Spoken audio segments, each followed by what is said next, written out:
The ouster of executive Carlos Ghosn shook the Renault-Nissan-Mitsubishi alliance to its core.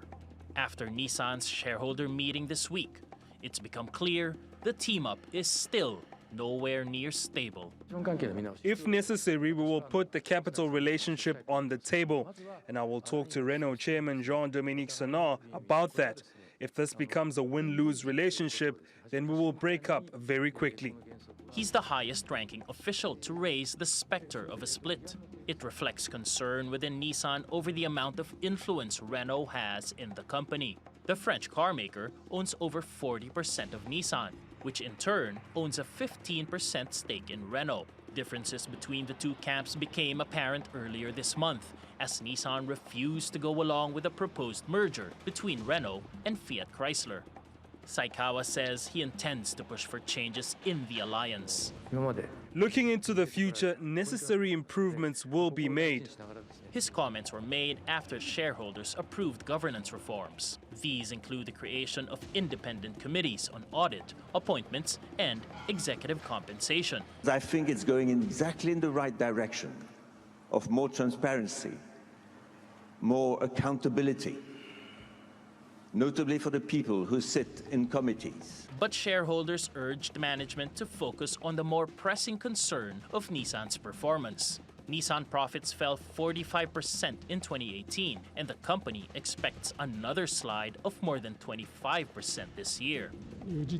I'm curious to know when the company situation will get stabilized and when the company can make us feel safe as shareholders. Together, Renault, Nissan, and Mitsubishi make up the world's largest car maker. But the drama of the post-Ghosn era shows just how much the alliance relied on his one-man rule. Paolo Montecillo, TRT World. Well, let's talk about the signals that Nissan is sending with Peter Kelly, the Managing Director of the research firm LMC Automotive. He joins us now from Oxford in the UK. Welcome back to Money Talks, Peter. Now, Nissan shareholders, as we heard, have voted to create 3 new oversight committees that will be in charge of pay, appointing senior officials and auditing. Is this enough to move on from the ghost of Carlos Ghosn? No, it probably isn't. I think the appointment of members to these separate committees has been something that has been seen as being necessary because of lax corporate governance within Nissan. I think Nissan had already been highlighted for having some weaknesses in this respect in any case. So this needed to happen sooner or later at Nissan. But I think what we're seeing now is something of a power struggle. There are imbalances within the alliance, and the fact that Carlos Ghosn, who was effectively the glue, having sufficient authority to keep the alliance moving in one direction. Now that he's gone, that means that we're seeing these tensions exposed. So I think both sides are now positioning in order to try to, I think, first of all, stabilize the alliance, but also perhaps with Nissan trying to reposition itself in a somewhat stronger position. Yes, and Nissan CEO Saikawa drew attention to these tensions, didn't he? Because he said that inequality with the French partner Renault could unravel their 2-decade-old alliance. Do you think this alliance will survive? I think on balance, yes. The compelling logic for the alliance remains. If you look at the bigger picture, there are 3 true giants in the world, if you count Renault, Nissan, Mitsubishi as one of those, together with Volkswagen Group and Toyota.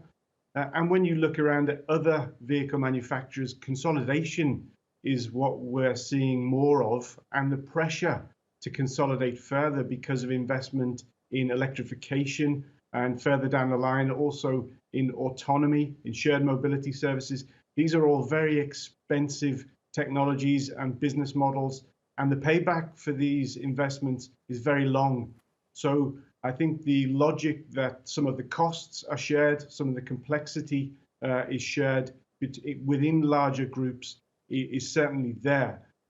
But of course, we have to get past this situation where there appears to have been a significant breakdown of trust between the key partners in this alliance. And that's really the task of the two main executives here, Mr. Saikawa and Mr. Senard.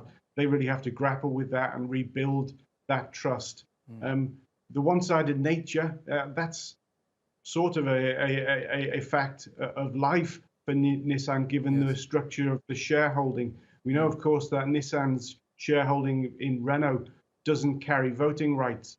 So even with the numbers being quite different, we see a much stronger shareholder position for Renault within Nissan. Okay. But again, I think Nissan needs to play along with Renault to try to make the alliance work. Okay, Peter Kelly, we'll have to leave it there, but thank you so much for your insights.